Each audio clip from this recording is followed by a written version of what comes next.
आम चतुर्पार्श्व थिबा पदार्थ भाग 3 संबंध में आम आलोचना करवा पूर्वर आम भाग 1 भाग 2 आलोचना करथिले।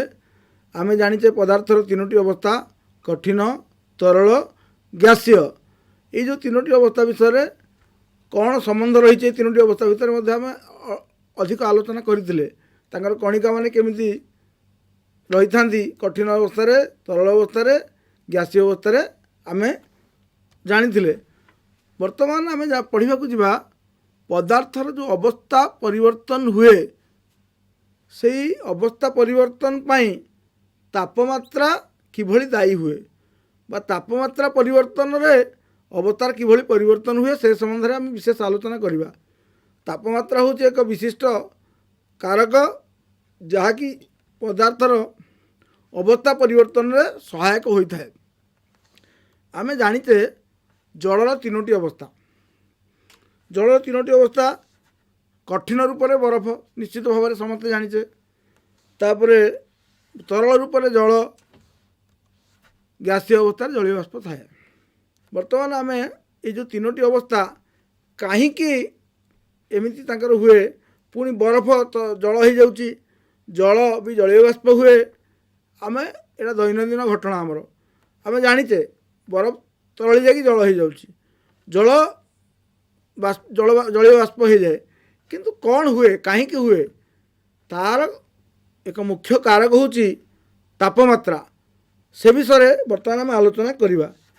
ये गोटे परीक्षा बर्तमान आम ये परीक्षा द्वारा बुझा ये परीक्षाटी आम नहींचे कौन देख परीक्षाटी हूँ बरफ जल परिणत हवा। ये परीक्षाटी आमर ए रही गोटे प्रथम आम नहींचे गोटे स्टांड सेठी तापर नहींचे बिकर नहींचे बिकर भितर बरफ खंड भी नहींचे प्राय 150 ग्राम बरफ आम नहींचे तले बर्नर रखीचे गोटे ग्लास रड भी रखाई आ गोटे थर्मोमीटर भी रखाई।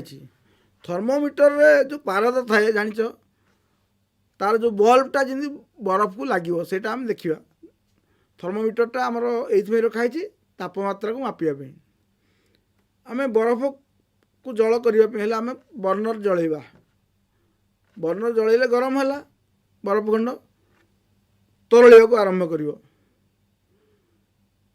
जितेबाला संपूर्ण तरली जीव देख तापमात्रा तार केते ना 0 डिग्री सेल्सियस थी 0 डिग्री सेल्सियस रे बरफटा जल हो जाए पूर्ण भाव में।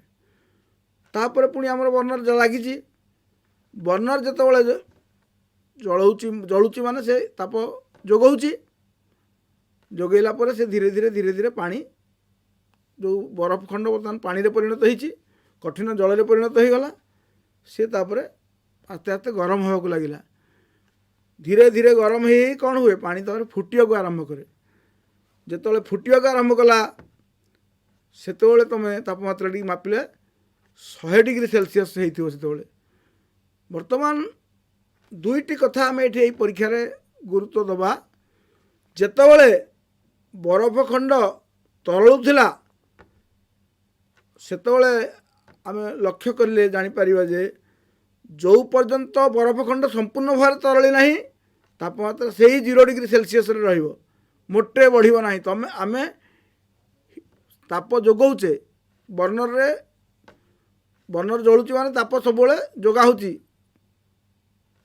ताप जदिओ ताकू जोगा होची आमर बरफ खंड ताप पाउचे एवं से तरली कि जल होची संपूर्ण जो पर्यंत बरफ खंड न तरली से पर्यंत तापमात्रा स्थिर रहे 0 डिग्री सेल्सियस पुणी जो फुटवा आरंभ कला 100 डिग्री सेल्सियस फुटिला फुटिला बेले 100 डिग्री सेल्सियस संपूर्ण जल जो फुटिकी फुटिला पर्यंत से 100 डिग्री सेल्सियस बर्तमान ये परीक्षार आम कौन लक्ष्य कले ना कठिनर तापमात्रा जो बढ़ेले यार अणुगुड़िकर गतिशक्ति वृद्धि पाइला मुझे कठिनटी हूँ बरफ बरफर अणुगुड़िक कौन बहुत लगालग था पूर्व अध्याय मुझे पूर्व भाग जो पढ़ाऊली कही कठिन जो अणु मैंने रही कणिका मैंने रही से बहुत लगालग था ପ୍ୟାକ୍ଡ ହେଇକି ଥାନ୍ତି। ତେଣୁ ଆମେ ଯେତେବେଳେ ତାପମାତ୍ରା ବଢ଼େଇଲେ ମାନେ ତାପ ଯୋଗାଇବା ଦ୍ୱାରା ତାପମାତ୍ରା ବଢ଼ିଲା, ତାର ଅଣୁଗୁଡ଼ିକର ଗତିଶକ୍ତି ବୃଦ୍ଧି ପାଇଲା। କଠିନର ତାପମାତ୍ରା ଯେତେବେଳେ ବଢ଼େଇଲେ କ'ଣ ହେଉଛି ନା ଗତିଶକ୍ତି ବୃଦ୍ଧି ପାଇଲା। ଗତିଶକ୍ତିର ବୃଦ୍ଧି ଯୋଗୁଁ ଅଣୁଗୁଡ଼ିକ ଅଧିକ ବେଗରେ ଦୋଳାୟମାନ ହେବାକୁ ଆରମ୍ଭ କଲା ବା କରନ୍ତି। ଗତିଶକ୍ତି ବଢ଼ିବା ଦ୍ୱାରା ଅଣୁଗୁଡ଼ିକ ଅଧିକ ବେଗରେ ଦୋଳାୟମାନ ହେବାକୁ ଆରମ୍ଭ କରନ୍ତି।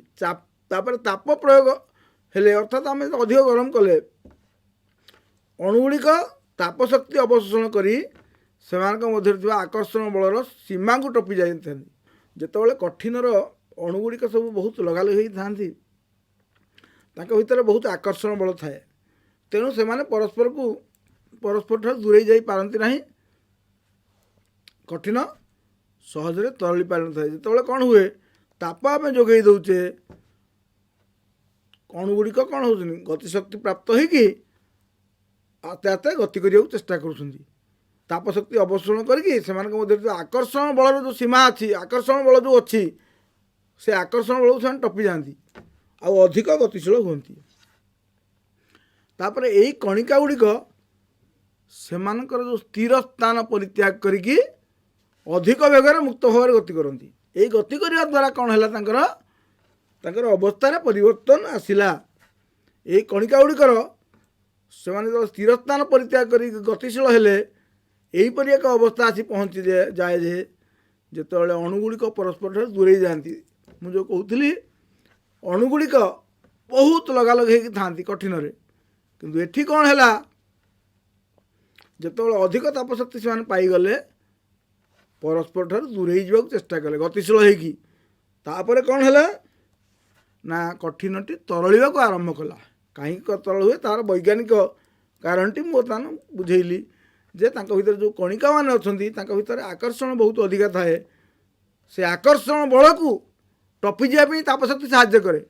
ସେ ଆକର୍ଷଣ ବଳକୁ ଟପି ଯାଇକି ସେମାନେ ପରସ୍ପରଠାରୁ ଦୂରେଇ ଯାଆନ୍ତି। ଫଳରେ କଠିନଟି ତରଳିବାକୁ ଆରମ୍ଭ କରେ ଏବଂ ତରଳରେ ପରିଣତ ହୁଏ। ଯେଉଁ ତାପମାତ୍ରାରେ ଏକ କଠିନ ବାୟୁମଣ୍ଡଳୀୟ ଚାପରେ ତରଳି ଏକ ତରଳ ପଦାର୍ଥରେ ପରିଣତ ହୁଏ, ତାହାକୁ ସେହି କଠିନ ପଦାର୍ଥର ଗଳନାଙ୍କ କୁହାଯାଏ। ସେହି ତାପମାତ୍ରାଟି ହେଉଛି ସେହି କଠିନ ପଦାର୍ଥର ଗଳନାଙ୍କ। ତେଣୁ ଗଳନାଙ୍କ ହେଉଛି ଏକ ତାପମାତ୍ରା, ନିର୍ଦ୍ଦିଷ୍ଟ ତାପମାତ୍ରା। ପ୍ରତି କଠିନ ପଦାର୍ଥର ଗଳନାଙ୍କ ମଧ୍ୟ ନିର୍ଦ୍ଦିଷ୍ଟ। ଗୋଟିଏ କଠିନର ଗଳନାଙ୍କ ଏହା ମଧ୍ୟରେ ଥିବା କଣିକାମାନଙ୍କ ମଧ୍ୟରେ ଥିବା ଆକର୍ଷଣ ବଳର ସାମର୍ଥ୍ୟକୁ ସୂଚାଇ ଦିଏ। ଯେତେ ଟେମ୍ପରେଚର ଅଧିକା ରହିବ, ମାନେ ଅଧିକ ତାପ ତାକୁ ଦରକାର ହେଇଛି ତାର କଣିକାମାନଙ୍କର ଆକର୍ଷଣ ବଳକୁ ଟପିବା ପାଇଁ, ତରଳେଇବା ପାଇଁ, କଠିନକୁ ତରଳେଇବା ପାଇଁ ଅଧିକ ତାପ ଦରକାର ହେଇଛି। ତାପମାତ୍ରା ଅଧିକ ଯଦି ତାର କଠିନର ଯଦି ଗଳନାଙ୍କ ଅଧିକା ହେଲା, ତା ଅର୍ଥ ଆମେ ବୁଝିବା ଯେ କଠିନର ଯେଉଁ କଣିକାମାନଙ୍କ ମଧ୍ୟରେ ଆକର୍ଷଣ ବଳ ଅଧିକ ରହିଛି। ଯଦି କମ୍ ତାପମାତ୍ରାରେ ସେ ତରଳି ଯାଉଛି, ଆମେ ଜାଣିବା ଯେ କଠିନର ଯେଉଁ କଣିକାମାନଙ୍କ ମଧ୍ୟରେ ଆକର୍ଷଣ ବଳଟା ବିଶେଷ ନାହିଁ, କମ୍ ଅଛି। ତେଣୁ କଠିନର ଗଳନାଙ୍କ ଏହା ମଧ୍ୟରେ ଥିବା କଣିକାମାନଙ୍କ ମଧ୍ୟରେ ଥିବା ଆକର୍ଷଣ ବଳର ସାମର୍ଥ୍ୟକୁ ବୁଝାଏ। ପ୍ରକୃତରେ ଗଳନାଙ୍କ ଅଧିକ, ତା ଅର୍ଥ ଗଳନାଙ୍କ ଯେତେବେଳେ ଅଧିକ ଆମର କୌଣସି କଠିନ ପଦାର୍ଥର ଅଛି, ଆମେ ଜାଣିବା ଯେ ସେହି କଠିନ ପଦାର୍ଥରେ ଥିବା କଣିକାମାନେ ଅତି ଦୃଢ଼ ଭାବରେ ସଂଯୁକ୍ତ ହୋଇକି ରହିଛନ୍ତି। ତାଙ୍କ ଭିତରେ ଆକର୍ଷଣ ବଳ ଅଧିକ। ତେଣୁ ଆକର୍ଷଣ ବଳ ଅଧିକ ଥିଲେ ଗଳନାଙ୍କ ଅଧିକ ହୁଏ, ବା ଗଳନାଙ୍କ ଅଧିକ ଅର୍ଥ କଣିକା ମଧ୍ୟରେ ଆକର୍ଷଣ ବଳ ଅଧିକ ରହିଛି ବୋଲି ଆମେ ଜାଣିପାରିବା। ସେଇଥିପାଇଁ କୁହାଗଲା କଠିନର ଗଳନାଙ୍କ ତା ମଧ୍ୟରେ ଥିବା କଣିକାମାନଙ୍କ ମଧ୍ୟରେ ଥିବା ଆକର୍ଷଣ ବଳର ସାମର୍ଥ୍ୟକୁ ସୂଚାଇ ଦିଏ। ତେଣୁ ଗଳନାଙ୍କ କମ୍ ହେଲେ ଆକର୍ଷଣ ବଳ କମ୍ ହୁଏ, ଗଳନାଙ୍କ ଅଧିକ ମାନେ ଆକର୍ଷଣ ବଳ ଅଧିକ। ଏଇଟା ହେଉଛି ତା'ର କଥା। ତେଣୁ ଆଉ ଗୋଟିଏ ଶବ୍ଦ ଆମର ଆସିଲା ବିଗଳନ। ବିଗଳନ ବା ତରଳନ, ଲିକ୍ୱିଫିକେସନ୍। ତା'ର ଦେଖ, ପଦାର୍ଥ କଠିନ ଅବସ୍ଥାରୁ ତରଳ ଅବସ୍ଥାକୁ ପରିବର୍ତ୍ତନ ହେଉଥିବା ପ୍ରକ୍ରିୟା, ସେଇ ପ୍ରକ୍ରିୟାଟି ହେଉଛି ତରଳନ ବା ବିଗଳନ। मेल्टिंग इंग्लीश कहते मेल्टिंग मेल्ट करवा तरलिवा तेणु कठिन अवस्था तरल अवस्था को परिवर्तन होवार जो प्रक्रिया सेटा को कहा जाए विगलन बा तरलन लिक्विफिकेशन। तापर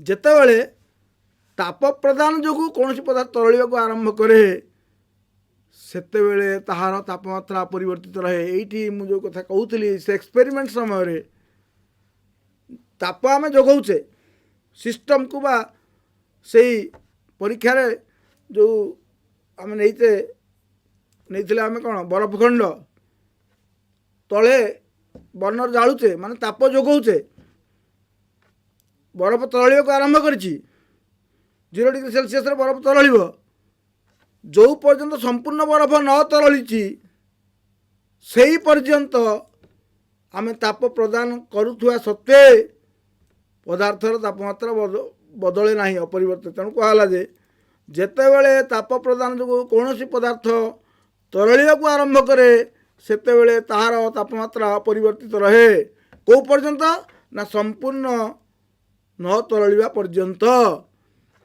ता सबुबले सामान रहिबो से पर्यंत जे पर्यंत संपूर्ण न तरली कठिन पदार्थटी से पर्यंत तार तापमात्रा स्थिर रहिबो अपरिवर्तित रहिबो। अच्छा ताहले गोटे क्वेश्चन आसला वर्तमान आमे ताप जोगैला माने तापमात्रा बढ़िबो एटा होची नियम। ताप जेतेबेले आमे जोगौचे तापमात्रा बढ़िबो किंतु एठी आमे ताप जोगैले तापमात्रा बढ़िला नाही ताहले क्वेश्चन टी आम पे आसुची ना नहीं से ही तापशक्ति कुआड़े जाए जदि आम ताप जोगैले किंतु तापमात्रा बढ़ुनी तार तो ताप कुआड़े जाउची एटा होची हमर प्रश्न। तार उत्तरटी होची पिला माने जो ताप आम जोगैथिले एई ताप कणिका कणिका मानक मध्यरे थिबा आकर्षण बलर बंधन को टपी केवल अवस्था परिवर्तन प्रक्रिया नियोजित होता है।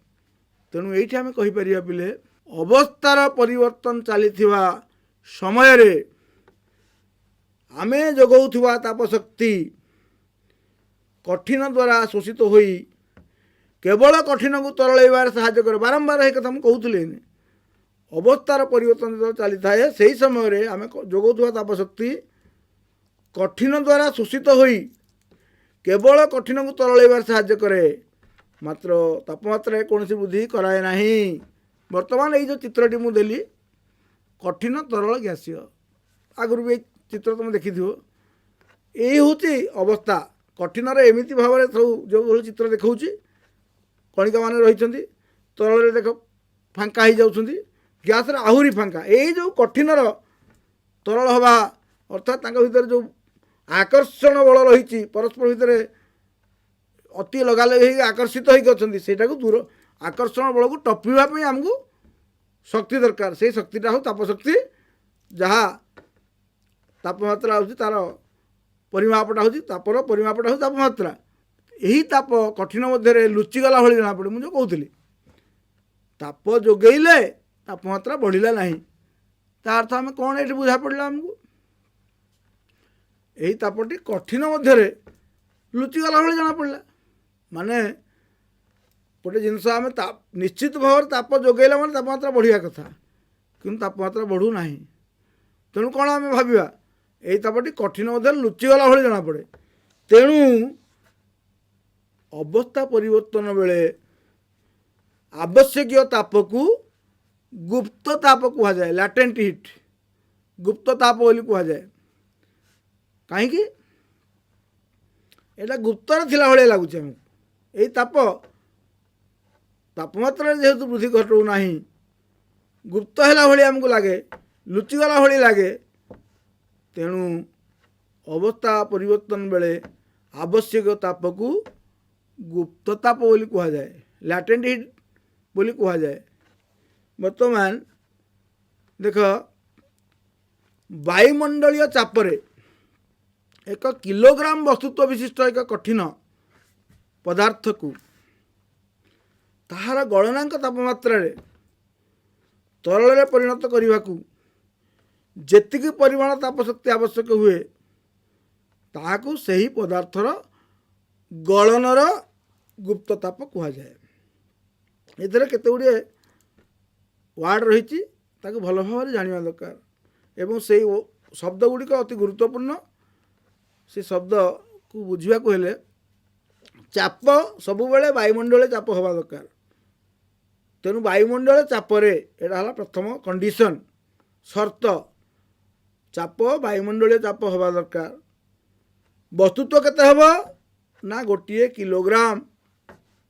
ବାୟୁମଣ୍ଡଳ ଚାପରେ 1 କିଲୋଗ୍ରାମ ବସ୍ତୁତ୍ୱ ବିଶିଷ୍ଟ ଏକ କଠିନ ପଦାର୍ଥକୁ କେଉଁ ତାପମାତ୍ରାରେ ତରଳରେ ପରିଣତ କରିବାକୁ ପଡ଼େ ନା ଗଳନାଙ୍କ ତାପମାତ୍ରାରେ। ତାର ଯେଉଁ ଗଳନାଙ୍କ ସେଇ ତାପମାତ୍ରାରେ ଯେତେବେଳେ ତରଳରେ ପରିଣତ କରିବାକୁ ଯେତିକି ତାପଶକ୍ତି ଆବଶ୍ୟକ ହୁଏ, ସେହି ତାପଶକ୍ତି ହେଉଛି ସେହି କଠିନ ପଦାର୍ଥର ଗଳନର ଗୁପ୍ତ ତାପ।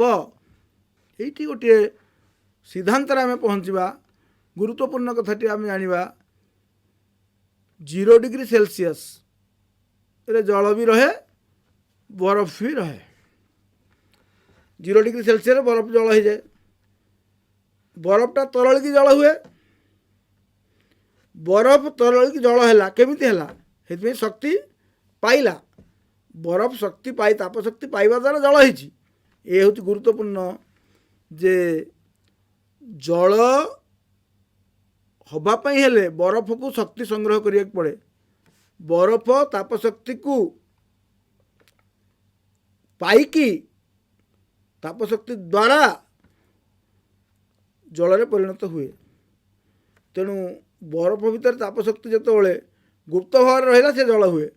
ତେଣୁ ଜଳର 0 ଡିଗ୍ରୀ ସେଲସିୟସ୍ ଥିବା ଜଳର କଣିକାମାନଙ୍କର ଶକ୍ତି ନିଶ୍ଚିତ ଭାବରେ ବରଫର କଣିକାମାନଙ୍କଠୁ ଅଧିକ ହେବ, ଯଦିଓ ଦୁଇଟାକ ଟେମ୍ପରେଚର 0। ବର୍ତ୍ତମାନ ସେଇ ପରୀକ୍ଷା ଆମେ କ'ଣ କରିଥିଲେ, ବରଫକୁ ଗରମ କରିକି ତରଳ କରିକି ଜଳ କରିଥିଲେ ଏବଂ ଦେଖିଥିଲେ 0 ଡିଗ୍ରୀ ସେଲସିୟସ୍ରେ ଜଳ ହେଇଥିଲା।